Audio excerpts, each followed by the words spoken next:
Edi yang boleh memberikan kepercayaan kepada saya hari ini untuk menyampaikan kebenaran firman Tuhan.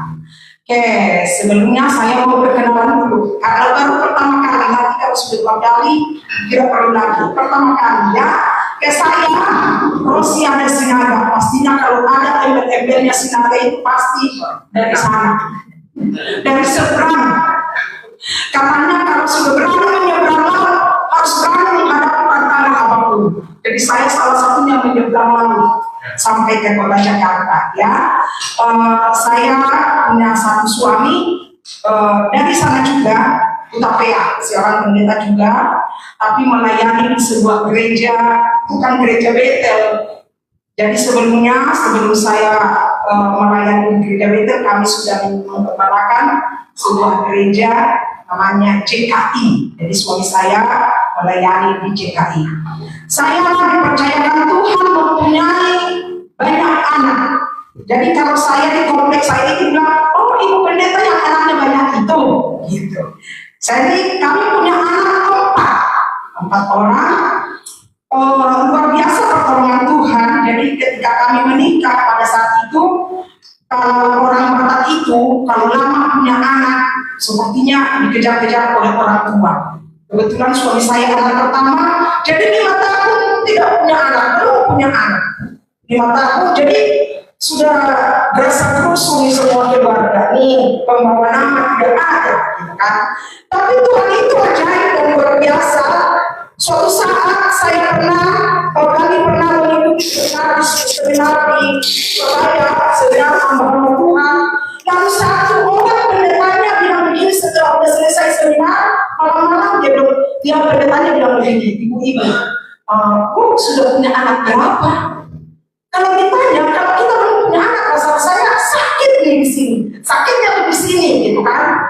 Terus dalam saya bilang belum punya anak bu. Terus ibu pendeta bilang, oh mulai sekarang jangan minta lagi, gak usah minta lagi. Katanya mulai sekarang gak usah minta lagi. Benar, itu bulan Desember. Ketika kami sudah masuk di kamar hotel, saya bilang sama suami saya, mulai sekarang kita gak usah minta anak lagi. Luar biasa ternyata apa yang tidak pernah kita pikirkan, itu yang Tuhan sediakan. Setelah bulan Februari, rasa-rasanya tidak ada kayak kita ibu apa nidam-nidam, tidak ada nidam, tidak ada segala macam. Dokter bilang kamu hamil. Jadi mulai dari tahun ini, tahun 2000 saya punya anak. Setiap tahun saya punya anak. Tahun 2000, tahun 2021, tahun 2022, dan terakhir tahun 2025. Setiap tahun, kalau tidak stop yang keempat itu mesti Pak, mungkin banyak, tapi di stop jadi keempat saja. Luar biasa Tuhan. Oke, jadi perkenalan singkatnya anak-anak saya, tapi saya sudah cucu walaupun sudah tua ya. Anak saya ada 4. Puji Tuhan ya Pak Dedi, kalau kita hamba Tuhan katanya hanya Tuhan cukupkan, tidak pernah berlebih-lebih. Tuhan cukupkan untuk sekolah, ya kan? Anak-anak Tuhan cukupkan untuk makan dan minum. Jadi anak saya Tuhan mau dipercayakan Tuhan, sudah lulus 3 orang. Pertama saya bilang sama anak-anak saya waktu masih di sekolah, kalau kuliah di swasta kita tidak punya uang, jadi harus berdoa dan berjuang kuliah di perguruan tinggi negeri. Jadi puji Tuhan anak saya empat-empatnya perguruan tinggi negeri. Yang pertama di Undip di Semarang, yang kedua di Unpad di Bandung, yang ketiga di Undip juga di Semarang, baru lulus bulan kemarin, dan yang keempat sekarang semester 5 di Universitas Indonesia. Jadi pertolongan Tuhan, kalau orang bilang hebat ya, bukan hebat, Tuhannya yang hebat. Tuhannya hamba-hamba Tuhan itu luar biasa, dan Tuhan semuanya. Kemudian Tuhan percayakan juga kepada kami sebuah pelayanan bergerak di bidang pendidikan. Kalau orang-orang kan, waktu seminggu yang lalu kami ada pertemuan kepala-kepala sekolah, lalu ada yang bilang, kalau sekolah saya disponsori oleh gereja, bukan? Jadi rata-rata sekolah saya disponsori oleh gereja. Dalam hati saya kenapa ya disponsori oleh gereja sekolah? Terus ditanya saya, kalau gereja saya disponsori oleh sekolah, berbalik, ya kan? Jadi sekolah lagi dulu, baru gereja. Kalau orang lain kan gereja dulu, baru sekolah. Nah, jadi Tuhan mempercayakan kepada kami sebuah sekolah kecil karena memang tujuan kita bukan untuk seperti sekolah yang lain mau bisnis, bukan, tapi sekolah yang kita dirikan ini adalah memang mau membantu orang-orang Kristen yang tidak mampu sekolah di sekolah Kristen.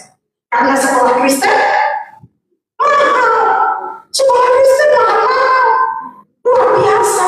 Tetapi suatu kebanggaan bagi kita orang tua kalau dari TK, SD, SMP lah, katakan pendidikan dasar, bangga kalau anak-anak kita itu sekolah di sekolah Kristen. Amin. Bangga daripada sekolah di sekolah negeri tidak dapat apa-apa. Sekolah negeri kalau masih SD, masih SMP. Jadi kami punya visi itu adalah membantu orang-orang Kristen yang tidak mampu sekolah di sekolah Kristen, lalu kita tampung di sana. Makanya nama sekolah kami adalah Adulam. Gerejanya juga Adulam. Kalau kita baca, kalau Bapak Ibu baca di 2 Samuel ada Adulam, namanya 2 Adulam. Adulam itu adalah sebuah tempat di mana pada saat itu Raja Daud pergi ke sana karena dikejar-kejar oleh Saul, lalu dia bersembunyi di sana. Tapi Raja Saul Raja Daud pada waktu itu sudah terkenal hebat, sudah terkenal menjadi seorang leader. Ketika orang-orang tahu Daud ada di 2 Adulam, mereka datang ke sana. Ditulis di Alkitab, orang-orang susah, orang yang dikejar hutang piutang, orang yang punya masalah keluarga, datang ke Daud berkumpul di 2 Adulam. Maka dikatakan Daud membina mereka kurang lebih 400 orang. Dan ketika mereka keluar dari sana, tulis di Alkitab, mereka menjadi laskar-laskar Kristus melawan orang-orang Palestina.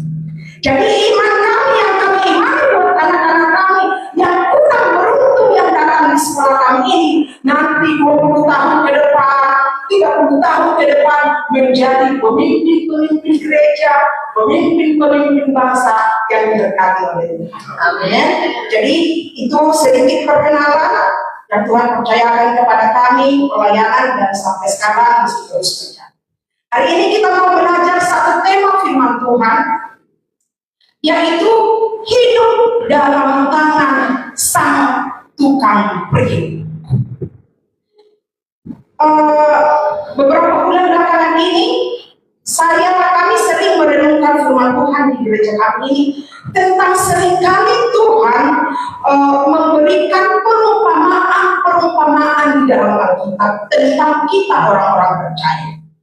Kalau kemarin kami berbicara tentang aku adalah pokok anggur dan kamu adalah ranting-rantingnya. Seringkali banyak.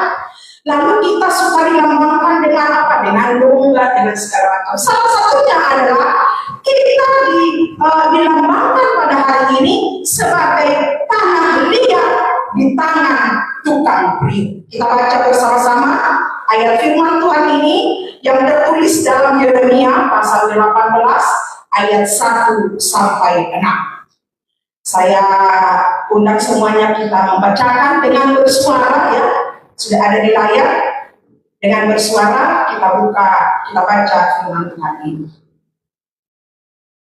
Bisa ya? Oke, ayat yang pertama sudah ada di PPT-nya sudah ada ayat ini, ya. Next. Oke, saya akan bacakan ayat yang pertama, saudara-saudara, ayat yang kedua. Lembaga Alkitab Indonesia memberikan judul tentang pelajaran dari pekerjaan tukang periuk. Firman yang datang dari Tuhan kepada Yeremia bunyinya, Pergilah dan jagalah rumah tukang periuk, sana aku akan mendengarkan perkataan-perkataanku kepadamu. lalu pergilah aku ke rumah tukang periuk, dan kebetulan ia sedang bekerja dengan pelarikan. Apabila rencana yang sedang dibuatnya dari aku yang tawati rusak, maka tukang periuk itu mengerjakannya kembali. Jadi tidak lain menurut apa yang baik pada pemandangan. Kemudian datanglah firman Tuhan kepadaku bunyinya, Masakan aku tidak dapat berpindah kepada kamu seperti tukang priuk ini. Hai kaum Israel, demikianlah firman Tuhan. Sungguh seperti tanah yang ditanam tukang priuk, demikianlah kamu tanahku, hai kaum Israel. amin. Yang menjadi ayat mas kita hari ini adalah ayat yang ke-6. Masakan aku tidak dapat bertindak kepada kamu seperti tukang priuk ini, hai kaum Israel. Demikianlah firman Tuhan, sungguh seperti tanah liat di tangan tukang priuk, demikianlah kamu di tanganku, hai kaum Israel. Saudara yang terkasih, Yeremia pasal 18 ayat 1 sampai 6 ini adalah sebuah bagian yang sangat indah dan penuh makna. Kenapa saudara? Dalam perikop ini kita akan belajar tentang si tanah liat dan tukang priuk. Tanah liat dan tukang priuk, atau seringkali kalau di dalam sebuah lagu dikatakan tanah liat dan sang penjual. Tuhan adalah sang penjual dan kita adalah tanah liat. Pernahkah saudara melihat tanah liat? Pernahkah saudara melihat tanah liat sebelum diberikan, sebelum menjadi keramik?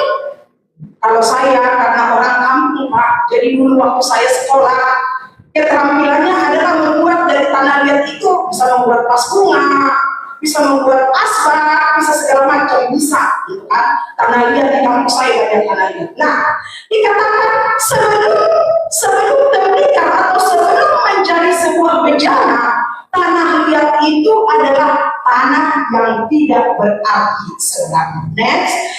Oke, ini adalah proses pembuatan daripada tanah liat ya. Kita lihat di sini, dikumpulkan dulu. Jadi langkah-langkah pembuatan daripada tanah liat itu next. Ada membersihkan tanah liat. Jadi diambil dulu tanah liatnya yang akan digunakan dibersihkan, karena kalau tanah liat itu kan ada tempatnya khusus tuh. Jadi kalau tanah liat itu nggak bisa, kalau di kampung saya itu nggak bisa tumbuh padi di sana karena tanahnya keras. Jadi diambil dulu tanah liat, lalu kemudian menempatkan tanah liat pada meja kerja yang dapat berputar supaya apa? Supaya bisa jadi diputar-putar tanah liatnya, prosesnya, lalu dibentuk sesuai dengan kemauannya. Boleh menjadi sebuah gelas, boleh menjadi sebuah piring, boleh menjadi vas bunga, boleh menjadi sebuah keramik yang mahal-mahal itu, ya kan? Nah, setelah sudah dibentuk sesuai dengan keinginan tukang priuk itu, tukang tanah liat itu, lalu ketika sudah dilihat bagus, lalu dibakar. Ya kan? Dibakar. Supaya apa? Supaya kuat. Dibakar. Nah, ketika terjadi pembakaran, baru ada lagi pendinginan. Sehingga setelah terjadi pendinginan, muncullah itu keramik-keramik yang mahal itu, yang sampai jutaan-jutaan itu harganya. Jadi proses untuk membuat sebuah keramik yang indah itu adalah luar biasa prosesnya. Saya punya kakak, kebetulan waktu dia lagi tugasnya di Batam. Nah, dia kalau di Batam itu banyak keramik-keramik yang mahal. Jadi ketika dia udah pensiun, dia pindah ke tempat dekat rumah kami itu, lalu gue lihat keramiknya banyak. Ada berbentuk singa, ya kan? Ada keramik tempat payung, segala macam. Banyak keramiknya. Terus saya bilang waktu dia sakit, nanti Kak, sama aku aja ya keramiknya ini. Dalam hatiku, apalah artinya ini, ya kan? Apalah ini. Dalam pandangan saya, ini mah keramik biasa. Terus saya bilang, nanti aku minta lagi satu ini, kebanyakan nih, sempit rumahmu. Lalu dia bilang, kamu ini kalau kamu tahu ini 10 juta, ini 5 juta, ini astaga. Luar biasa ternyata mahalnya keramik-keramik yang indah, yang tadinya hanya dibikin dari mana? Dari sebuah tanah liat. Nah, dari sini maka dikatakan firman Tuhan ini, Tuhan sungguh luar biasa membuat segala supaya pikiran kita mengerti apa sih artinya Tuhan memilih saya. Dengan perumpamaan, dengan kiasan-kiasan yang diberikan oleh firman Tuhan, dan pada saat ini adalah sebuah tidak berarti, tetapi kalau mengikuti prosesnya, maka menjadi sebuah bejana yang indah. Dan itulah saudaraku yang terkasih, yang dirindukan oleh Tuhan dari kita. Tadinya sebelum kita mengenal Kristus, sebelum kita menerima Kristus, atau sebelum Kristus memilih kita, siapa sih kita? Siapa sih kita yang penuh dengan dosa? Yang penuh dengan latar belakang yang tidak bisa menjadi apa-apa. Tetapi ketika Kristus hidup dan kita terima Kristus di dalam hati kita, maka Tuhan katakan, engkau berharga di mata. Amin. Bahwa kita ini berharga di mata Tuhan. Kalau orang lain mungkin atau keluarga kita mungkin karena status ekonomi kita mungkin tidak seperti mereka, lalu mereka memandang kita hanya sebelah mata. Tetapi catat di dalam hatimu, Tuhan berkata, engkau berharga di mata. Amin. Kita sangat berharga di mata Tuhan. Nah, lewat ayat 1 sampai ayat 6 ini tadi tentang pelajaran tukang priuk dan penarian ini, kira-kira apa yang mau kita dapatkan? Apa yang mau kita pelajari dari dua tokoh ini? Yang pertama adalah yang pertama adalah bahwa Allah berdaulat atas hidup kita. Allah berdaulat atas hidup kita. Ayat yang ke-6 dikatakan, masakan aku tidak dapat bertindak. Kalau kata bahasa Indonesia, masakan artinya apa? Seperti mengatakan bahwa masa aku nggak bisa, seperti menunjukkan apa? Kekuasaannya yang luar biasa. Kalau ibu pendeta misalnya ibu Dewi bilang, emang ibu bisa bikin kue? Masa saya nggak bisa bikin kue? Saya kalau yang begini nggak apa gitu kan? Arti masakan. Nah Tuhan juga bilang, masakan aku tidak dapat bertindak kepada kamu seperti tukang priuk. Masa saya tidak bisa bertindak? Bagaimanapun latar belakangmu, bagaimanapun rusaknya masa lalu, Tuhan bilang, masa saya tidak dapat bertindak seperti tukang priuk itu, hai kamu Israel? Jadi yang pertama adalah Allah yang berdaulat di dalam hidup kita. Arti berdaulat artinya Allah memegang kendali penuh. Allah memiliki otoritas tertinggi dalam hidup kita dan tahu yang terbaik bagi kita. Allah yang berdaulat, Allah yang memiliki otoritas tertinggi di dalam hidup kita. Kalau sekarang bangsa kita lagi apa? Lagi muncul rakyatnya itu loh, kan kedaulatan rakyat itu kan lagi muncul sekarang, kekuasaan rakyat itu ya kan? Sekarang lagi bebas rakyat berbicara, lagi mereka mau menunjukkan kami loh yang berkuasa, kamu ini semuanya adalah karyawan kami loh yang berkuasa. Artinya adalah bahwa Tuhan yang berdaulat, Tuhan yang berkuasa. Jadi kalau Tuhan yang berdaulat atas hidup kita, apakah kita masih punya aturan sendiri dalam hidup kita ini? Apakah kita masih bermain-main, kita hidup bebas dengan dosa? Apakah kita tidak mau setia kepada Dia padahal Dia yang berkuasa? Kalau Dia yang berkuasa, berarti Dia bisa memelintir kita loh. Kalau Dia yang berkuasa lalu kita tidak mau taat sama Dia, bisa memelintir. Banyak sekali di dalam firman Tuhan disiplin-disiplin yang diberikan kepada orang-orang yang tidak menyatakan hidupnya berdaulat Tuhan di dalam hidup. Oleh sebab itu saudara yang terkasih, Allah yang memegang kendali. Jadi kita harus apa? Kita harus pasrah sama Tuhan. Jika Tuhan sudah memilih aku, jika Tuhan sudah memanggil saya, ya udah terserah Tuhan. Dan Tuhan bilang, masa saya tidak bisa membuat kamu, masa saya tidak bisa mengendalikan kamu, masa saya tidak bisa membuat kamu lebih indah. Tapi jangan langsung pegang indahnya, ikuti dulu prosesnya.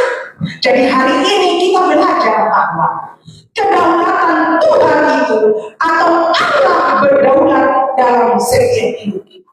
Tuhan yang berinisiatif inisiatif untuk membawa kita kepada hal-hal yang indah. Amin. Tanah liat tidak bisa membentuk dirinya. Tanah liat tidak bisa katakan saya bikinlah keramik gambar singa, bukan. Tanah liat tidak bisa katakan saya bentuklah seperti ini. Tapi tanah liat bukan bernapas. Tanah liat tidak bisa berbicara, tetapi tanah liat adalah benda yang mati. Lalu sang penjinak itu membuat dia, mengolah dia sesuai dengan kemauan. Sama seperti kita, saudara. Manusia tidak bisa menentukan jalan hidupnya dengan sempurna kecuali sang penjinak itu yang akan membentuk kita kembali. Kadang kita tidak mengerti mengapa Tuhan membentuk kita melalui penderitaan. Kadang kita tidak mengerti kenapa Tuhan membentuk saya dengan pergumulan-pergumulan yang berat. Kadang kita tidak mengerti kenapa Tuhan membentuk saya dengan proses yang sangat berat sekali.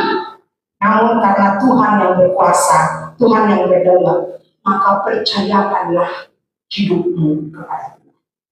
Barangkali sekarang saudara dalam proses, mungkin dalam proses pembakaran, atau mungkin dalam proses pembentukan. Jadi kalau tanah liat itu tiba-tiba supaya lembut, diputar. Barangkali sekarang keadaan kita lagi diputar-putar, lagi dibanting-banting, lagi dibakar.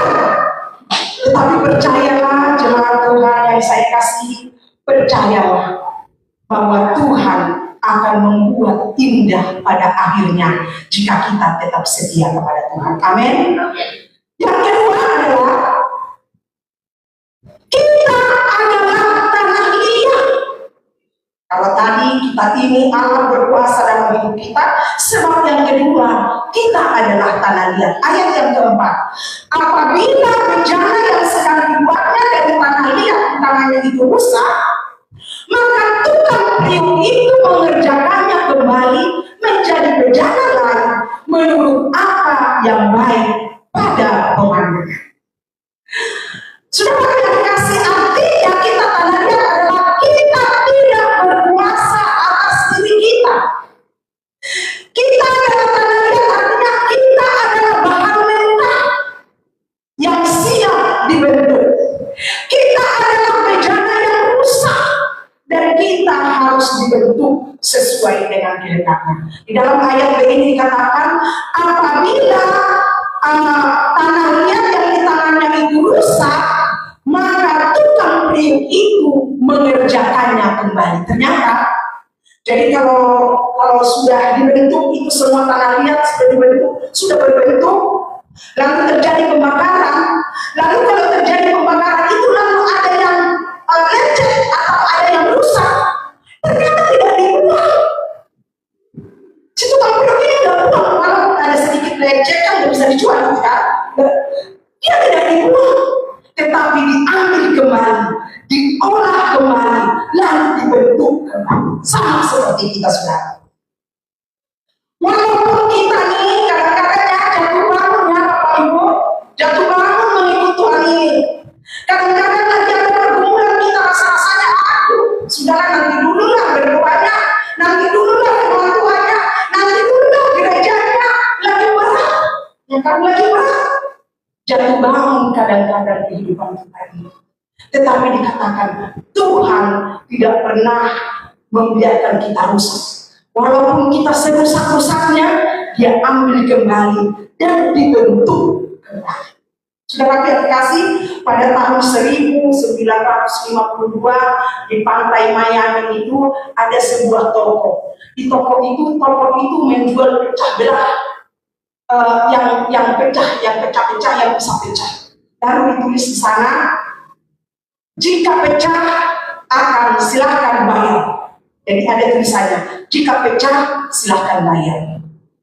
Nah, lalu itu untuk apa? Untuk mencegah orang-orang yang masuk di sana itu jangan ceroboh, jangan sembarang, supaya pelan-pelan. Kalau lihat supaya pelan-pelan. Jadi kalau jatuh, kalau pecah bayar. Nah, tetapi itu menjadi tren untuk sekarang. Kalau kita pergi kemana-mana suka ada tulisan itu kan, bila pecah dibayar, ya kan? Tetapi statementnya Tuhan tidak seperti itu.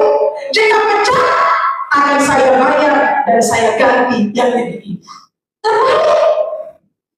Tuhan bilang di sini di ayat yang keempat ini, jika pecah, jika rusak, aku akan ganti dan akan buat menjadi yang lebih indah.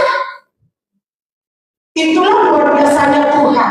Ketika kita rusak, ketika kita kadang-kadang tidak setia dalam kehidupan kita, Tuhan tidak langsung buru-buru untuk tinggalkan kita, tetapi Dia angkat kita. Akan kuperbaiki, akan kuangkat kembali. Saudara yang kekasih, tanah liat itu adalah next. Tanah liat itu adalah tanah yang lembut dan mudah dibentuk. Bukankah kita dibentuk oleh Tuhan dari mana? Dari mana Tuhan membentuk kita? Dari debu dan tanah. Kalau saya menceritakan tentang penciptaan itu kepada anak-anak saya yang masih kecil-kecil, anak-anak sekolah, mereka terkagum-kagum. Oh seperti itu ya Mem?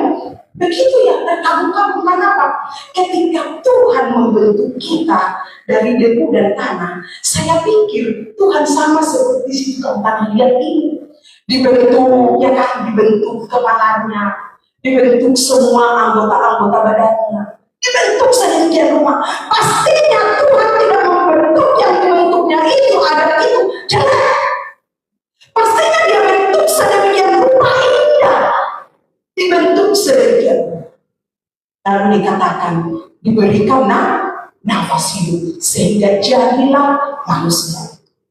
Suatu saudara yang dikasih bahwa tanah itu digambarkan adalah seperti kita yang harus jangan mengeraskan hati di hadapan Tuhan. Kalau pembentukan Tuhan itu tidak enak, adakah pembentukannya tidak enak? Memang. Kalau dibentuk tidak enak, kalau diproses tidak enak, kalau dibentuk pasti dipukul, dibanting, diketok-ketok supaya bagus.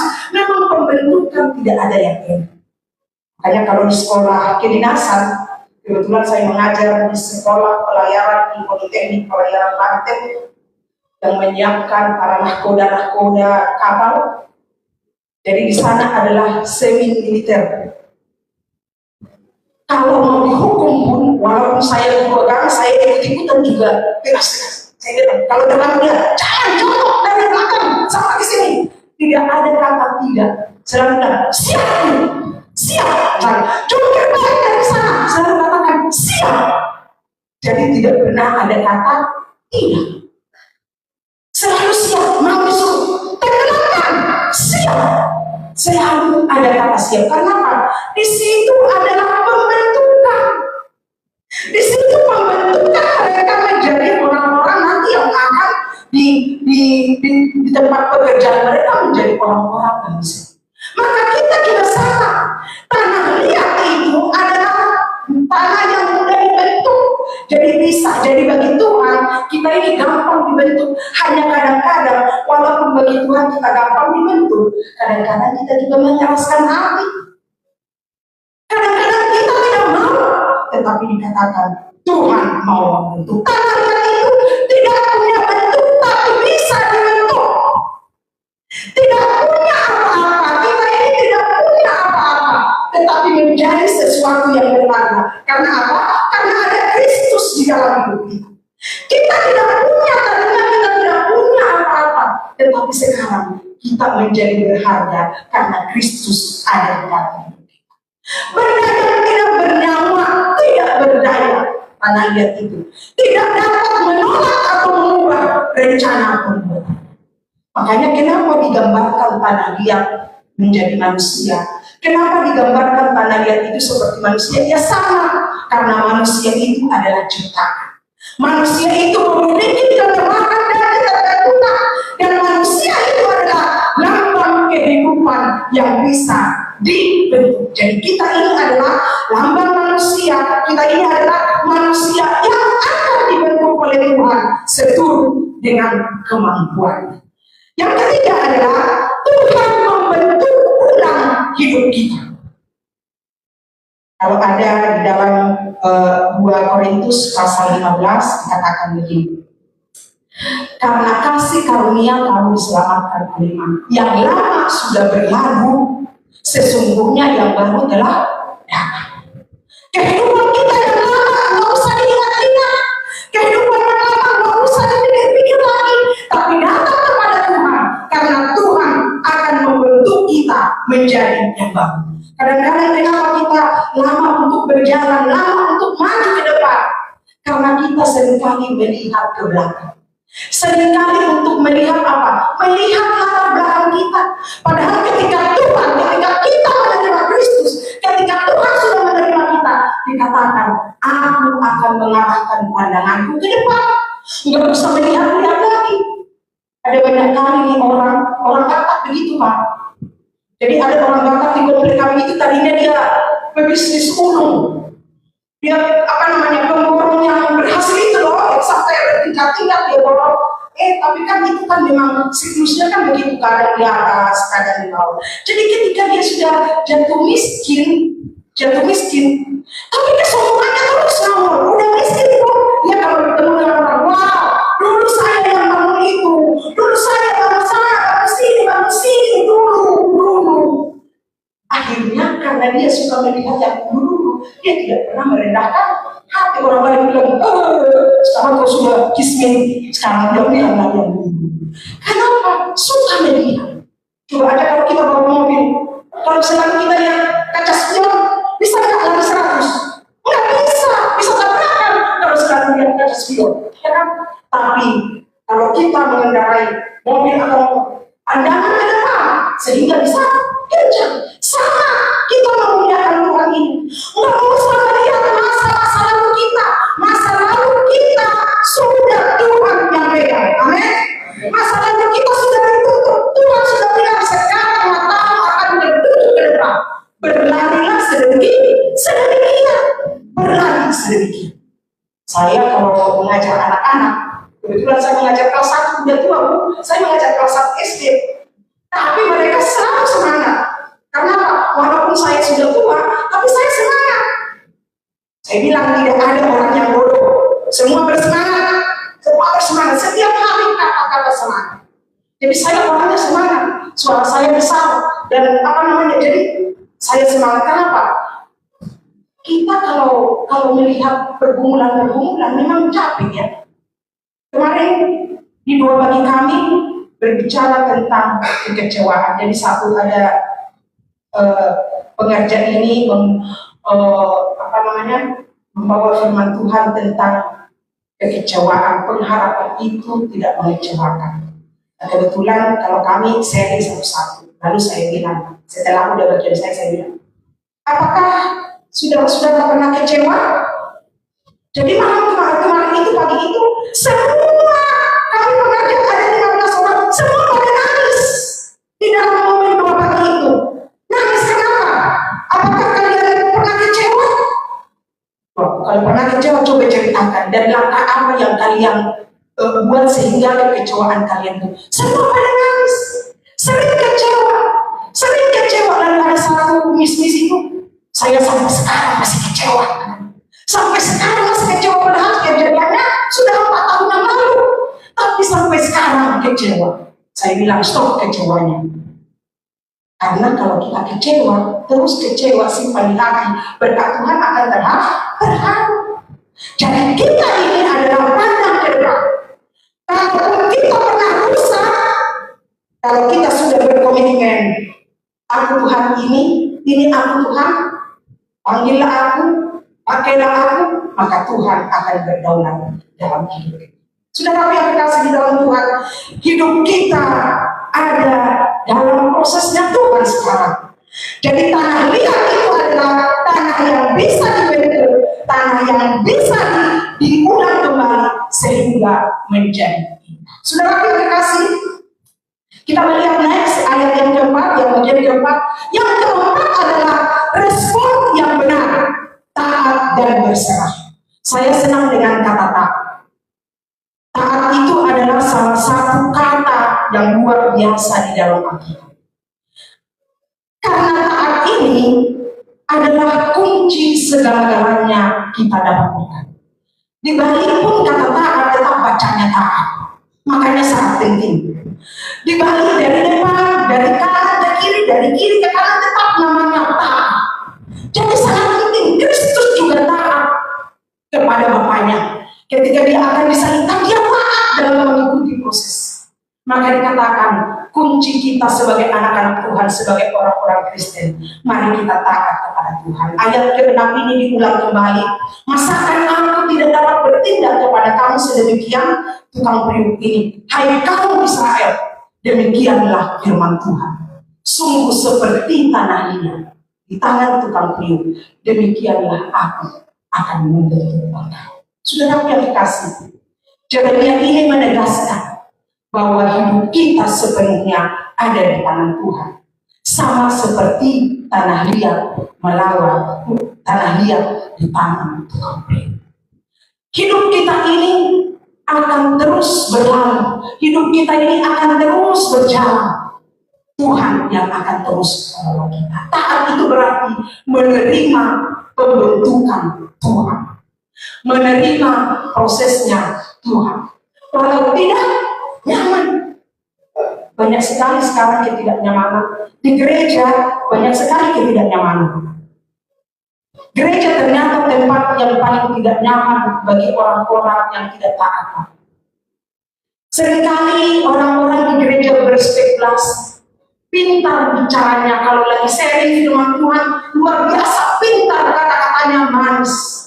Tapi sedikit disenggol secara selesai ibadah, akan muncul keegoisannya. Di gereja gimana? Yang paling sensitif adalah di gereja. Yang paling sensitif menggores hati adalah di gereja. Makanya saya selalu katakan dengan tim saya itu, nggak usah ada bicara. Susah kalau udah sharing firman Tuhan, pintar, berbahasa pintar, berkata-kata kita harus berjuang, kita harus semangat melayani Tuhan tanpa gaji, tanpa ini. Kalaupun kita tidak dihargai, kita tetap berjuang. Tapi sedikit saja tidak dihargai sekali. Ya kan? Sekali saja tidak dihargai. Langsung coba memberikan di bos kemarin begini. Kalau saya sakit dia nggak datang. Macam-macam. Padahal saya katakan kepada mereka, kalau saya sakit nggak usah kalian datang semuanya. Saya tidak suka kalau dikunjungi.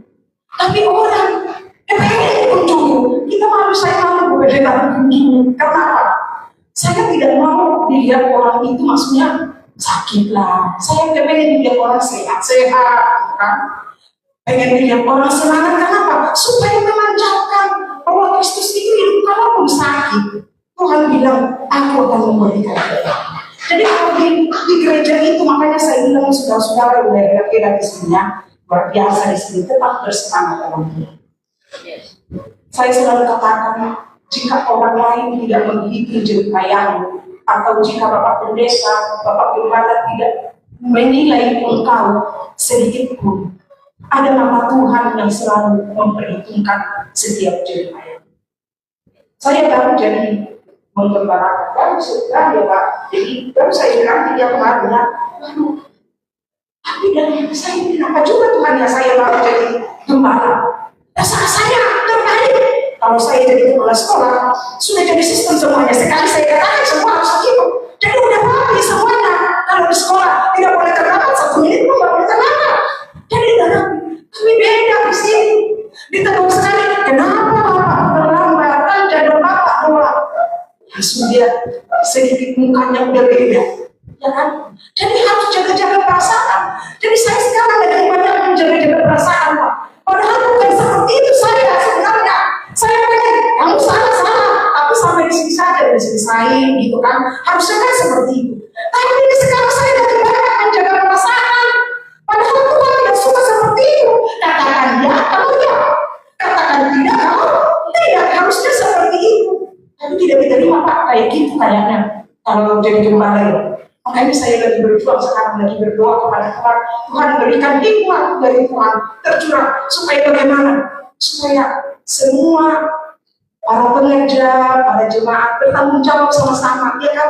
bertanggung jawab. Kan ini kan milik kita bersama kan Pak, bukan milik Pak Dedi kan? Ini milik kita bersama, kalau tidak beda nanti upahnya Pak Dedi dengan kita.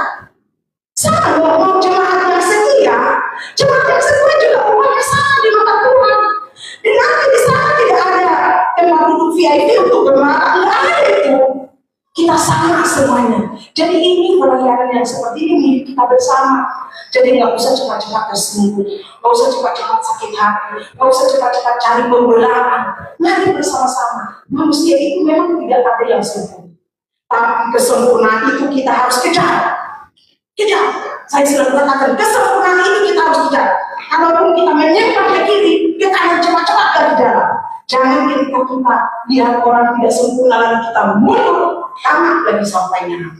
Jadi saudara yang dikasih, mari kita taat kepada prosesnya Tuhan. Berserah berarti menyerahkan kendali hidup kita kepada Tuhan.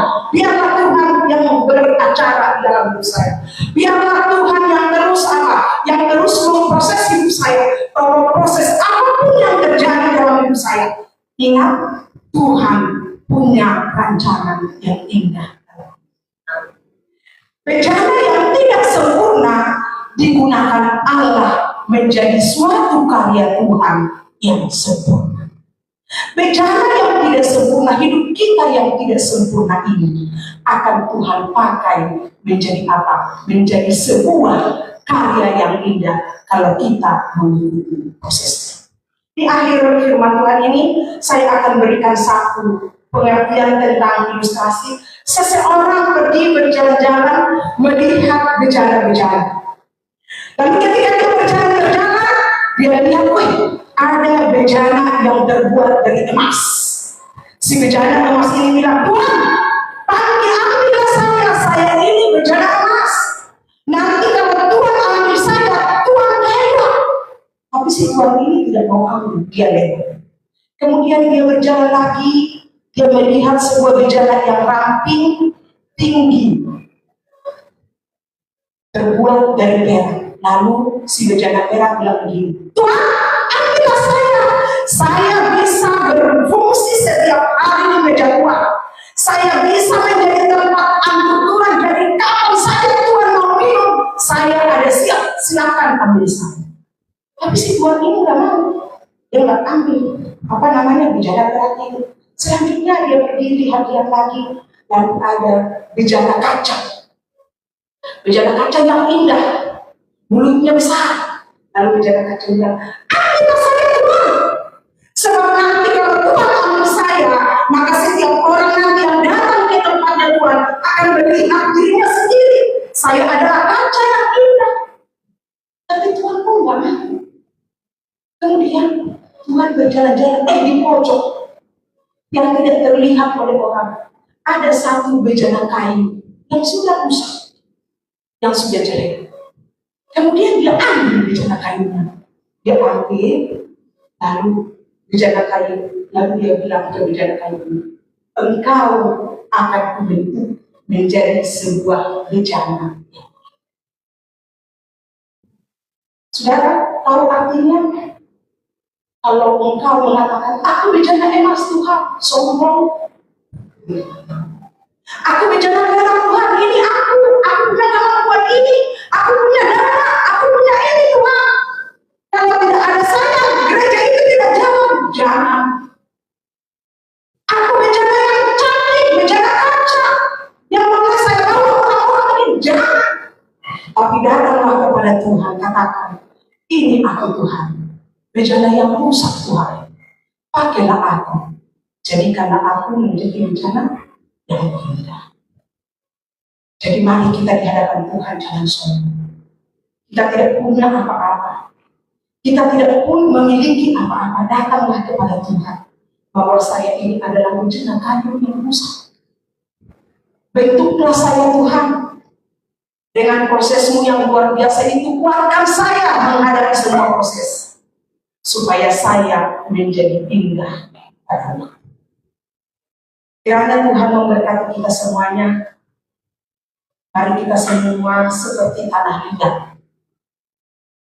Kita tidak siapa-siapa di hadapan Tuhan. Kalau Bapak Ibu sekarang merasa aman dengan ekonomi yang sudah mapan, bersyukurlah kepada Tuhan. Dan bagi Tuhan itu tidak ada apa-apa. Jika Bapak Ibu sekarang lengkap dengan kenyamanan, segala macam, bersyukurlah kepada Tuhan. Dan kalau engkau sombongkan itu, bagi Tuhan itu tidak ada apa-apanya, sekejap saja. Tetapi datanglah kepada Tuhan dalam keadaan apapun kita sekarang, dalam keadaan berkecukupan, puji Tuhan. Jika dalam keadaan berkekurangan sekarang, setialah kepada Tuhan. Karena janji Tuhan itu tiada temu, akan membuat kita indah pada waktunya. Bukan waktu kita, waktunya Tuhan. Oleh sebab itu jemaat yang terkasih, tetaplah setia di dalam Tuhan. Merendahkan hati di hadapan Tuhan. Katakan kepada Tuhan, ini aku Tuhan. Tidak ada apa-apanya, tapi karena Tuhan aku dapat melakukan sekarang. Amin. Saya undang pemain musik dan juga wali singer karena kita akan nyanyikan satu pujian.